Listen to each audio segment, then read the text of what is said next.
You might feel exhausted today, but it's not because you are working too hard or because your job is too stressful or because your kids are simply difficult or because there's no money in your bank account.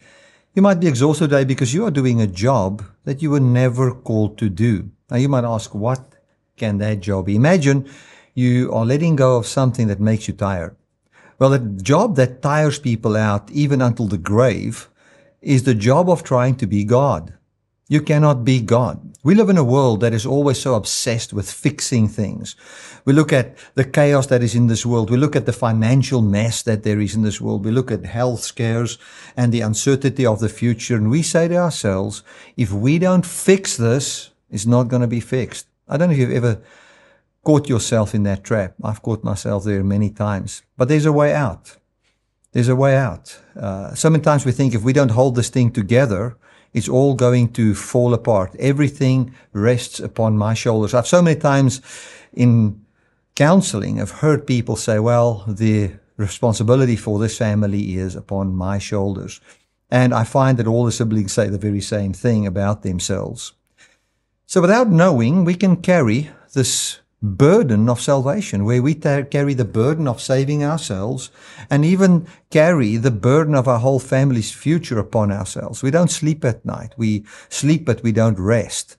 If we sleep, and if we sleep and we wake up, we start to calculate, we start to worry, and we think of ourselves as the Savior, the one that must make everything work. But I want to tell you, and if you continue with that, it's going to destroy your life. Now, I don't want to bring something else for you to worry about, but I know that there is a way out. There's something that has helped me, and I want to share it with you.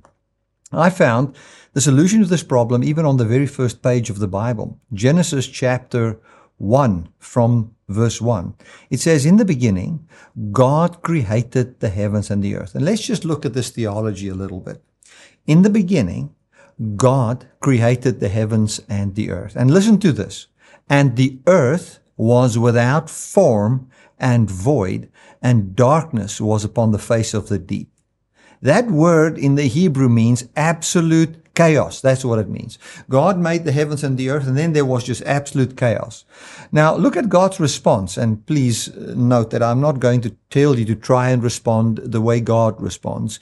You are a human, and He is God. You need to understand that God knows that you are made of the dust of the earth. He's mindful of that. That's why He's merciful to you. He knows your greatest ability is only an inability.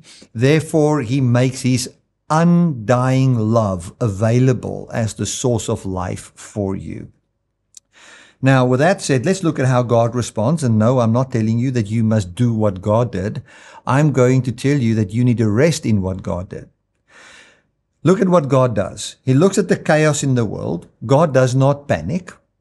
He doesn't look at the mess and says, well, I need to really work 2 shifts a day to fix this. No, He simply says, let there be light. He knows what the problem is. The problem is darkness. The problem is chaos. So what does He need to do? He needs to bring order. He needs to bring life into that situation. So what does He do? He speaks it. And from His very being, His very essence, we find that life started to come forth. He introduces a specific order, the order of light and the order of life. He brings it into the earth. He puts things in order. And then when He ends His work, when He has brought forth the order, what does He do? He sits back and He rests in that order. Now, please understand that when God rested, it was not because He had to take a break. God is spirit. God is the eternal God. He needs nothing. He lacks nothing. He's got eternal life. He cannot become tired. So when we look at that word rest, in the Hebrew sense of it, it means to rest in the settled rain, or to settle in the rain that there now is. So God rested because His work was finished. He looked at what He has done. After He looked at what He was done, He said to Himself, well, this order is now established. And He then sat down on His throne, resting in the order that He has brought. Now, when we look at Jesus, and we look at the life that He lives, moving on to Jesus, bringing it a little bit closer to us today. Jesus, a human that is born from Mary. You, a normal human being, you're born from your mother. You live in this world. How did it look in the life of Jesus Christ? We just need to know that Jesus Christ himself didn't just float through life. He was taken from our village earth. The Bible says the high priest is taken from amongst men. So here we find a human living amongst men, living our lives, living where we are, knowing what we are going through. He was mortal, just like me and you. He's not mortal anymore, but he was mortal. There are some that disagree with me on that point and disagree with that theology, but I stick to what I believe the Scripture teaches. The Scripture teaches that Jesus Christ was a man, and people can die. People can face death. Jesus even died. So he faced death. He faced mortality just like any one of us. He felt weakness, the weakness we feel. He faced the ultimate chaos, which was death itself. And when Jesus went to the cross, it looked as if the chaos is winning. It looked as if the darkness was taking over and that it was just winning all the time. But Jesus had a promise from the Father. When Jesus was raised from the dead, he wasn't just raised from the dead, and this is important. He wasn't just coming back into life. He was raised up into a life that can never die. And then he sat down at the right hand of majesty, at the right hand of God. Why did he sit down at the right hand of majesty? Because the order of life that will bring salvation to you has now been done. And he is resting in that, and the Father is resting in that. In what? In the order of life that has come. Why is he sitting? Because his work in establishing an order that can save you is finished. Because the victory over the destruction is secure. Makes me think of God saying to Adam, the day you eat of this tree, you'll surely die. What it basically means is the day you eat hereof, your death is certain. So I want to put it this way. The day Jesus was raised from the dead as a human, physicality experienced God's eternal immortality. And from that day on, eternal life for you as a believer and for the planet is secure. It can never be any other way. And Jesus sat down in that, and we can also rest in that. So Jesus is now resting in a settled reign over the universe in the order of an endless life, which the Father established in raising him from the dead. Now, how does that apply to me? What does it mean for me? This is what it can mean for you that are tired today. And I think this is the reason why we can be tired. It's because we don't believe this very thing that I've just shared. You believe Jesus died. You believe that when you die, you're going to go to heaven. And then you believe that he has conquered the chaos, but that is where it stops. I think the problem is that we've taken the gospel and only directed it towards where we go when we die, and not towards heaven coming to earth, wherein our bodies can feel safe. So many times we are acting as generals on a battlefield. We need to fight every battle for provision. We need to think, we need to fight the battle for identity. We need to fight the battle arguing with reality all the time. And that is not what God has for us. That is what the Bible calls works. That is the opposite of rest. Works isn't trying to obey the 10 commandments or the works of the law. No, works is when you, in the sweat of your brow, through panicking, try to secure the life that only God can give you. Rest begins when you stop arguing with the victory that God has given you.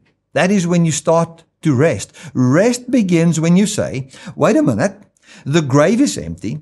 The king is on the throne.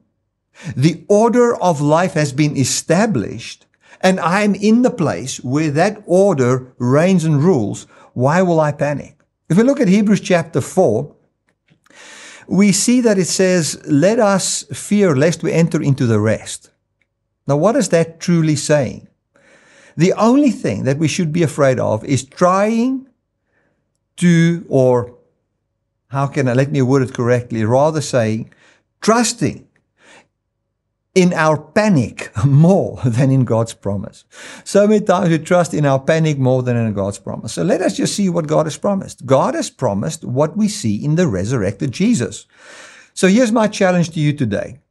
Identify one thing that you think is stressing you out the most, that keeps you awake at night. Maybe it's a death. Maybe it is a diagnosis. Maybe it's a child that has gone astray. And I want you to look at that problem, and I want you to say this: I rest as Savior of this situation.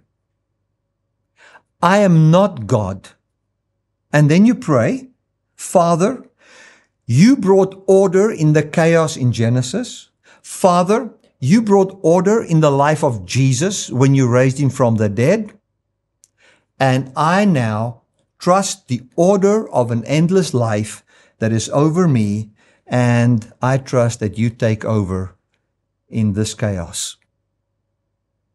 I rest in you. And then, as I many times do when I pray, I take a deep breath and I exhale, and I just see how God takes this over. That really helps. But that is something we need to do in our lives. The moment you trust the victory is already won, the burden falls off your shoulders. That is what happens. The moment you trust that victory, the burden falls off your shoulders. You will still handle your business. You will still have to go to work. You will still have to deal with your bills and your child, but you will not do it from the place of panic. You'll do it from the place of victory. I want to end off by saying this to you. You are deeply loved. You are held by a high priest that knows your weakness because he shared in flesh and blood as what we are sharing it. He has done the work so that you can have true rest and true peace. So stop trying to finish the work that is already finished. Stop trying to be God.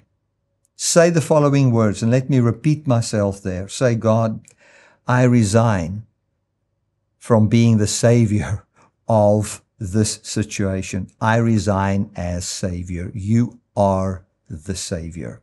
Amen and amen. Well, I'm Bertie Brits, and if this message has helped you just to breathe a little bit easier today, share it with a friend that are in distress today. God bless.